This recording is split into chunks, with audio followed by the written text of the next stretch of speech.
Good morning, traders. So I wanted to give everyone an update on this Truth Social, this DJT trade that I got into about a week ago. I got into this, as you recall, back on 4/30.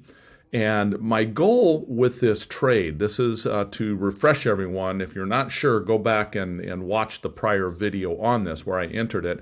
But my goal was to get into a butterfly trade, which is my favorite trade, with 6-point wings. You can see 6 points between this put, which I sold short, this put, which I bought long as protection, this call, which I sold short, this call, which I bought long for protection.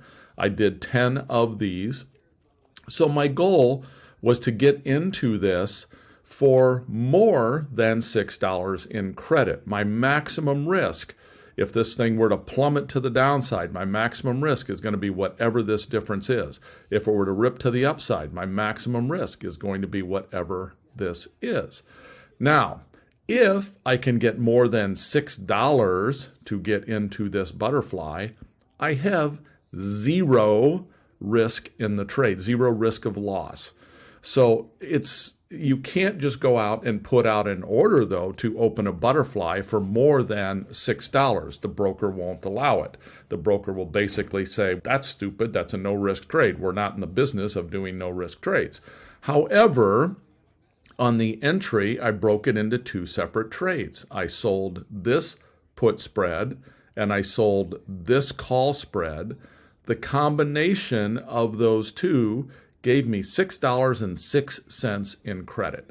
So what that means is that no matter what happened in this trade, again, I did 10 of them, no matter what happened in this trade, I was guaranteed $60 in profit. Now, it's important to understand, when I entered this trade, I sold off one side of this. I believe I did the put side first. And if I did not get an instant fill or a quick fill on the opposite side, I essentially had one-sided exposure there for a couple minutes until this thing filled. And if the market were to have ripped down on me, if I sold this put spread during those couple minutes, I could have suffered a little bit of loss here.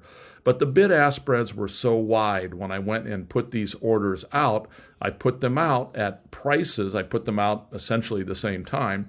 I put them out at prices that I expected they would get filled. And if they did, in fact, both get filled, I would end up with this $6.06 credit.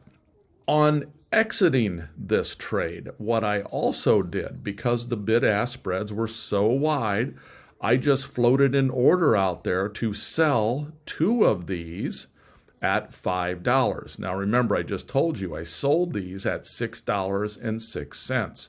So if I could buy them back at $5, well, that's over $1,000 in profit if I closed all of them.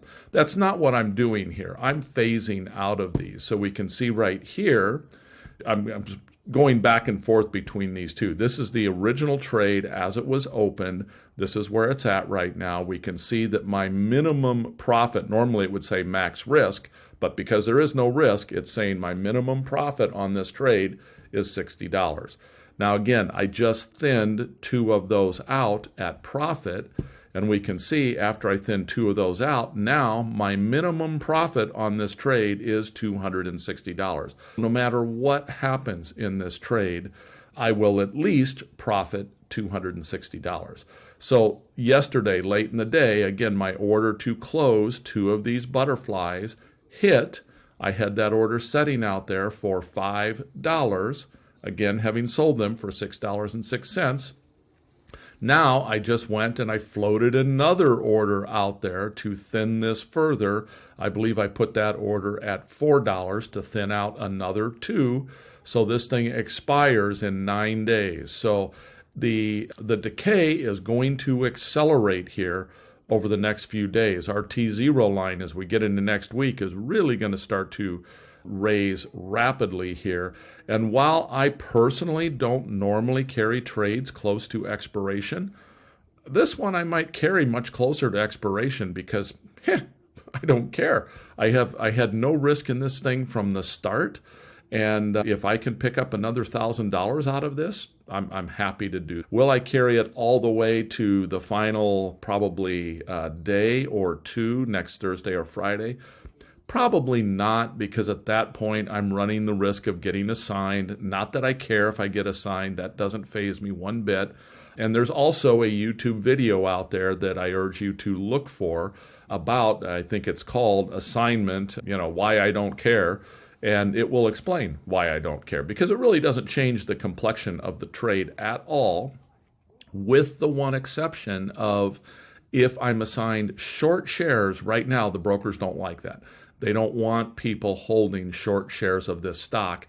In many cases, the brokers don't have short shares available. So they'll instantly call me and say, hey, you need to close out your short shares. So that's the only reason it's a little uncomfortable to get assigned in this one, because I don't like it when somebody forces me to have to then do something with that. It does not change the complexion, excuse me, of the trade. Because if I am signed short shares, as soon as I cover those short shares, I also close out the corresponding calls that go with it. So if I were assigned, let's say 500 short shares, I'll just close out these 500 calls at the same time. So anyhow, that gives you a little bit of a summary on this. I do have another order out there. We'll see where this pans out as we get into next week, but I wanted to provide an update to everyone. Take care.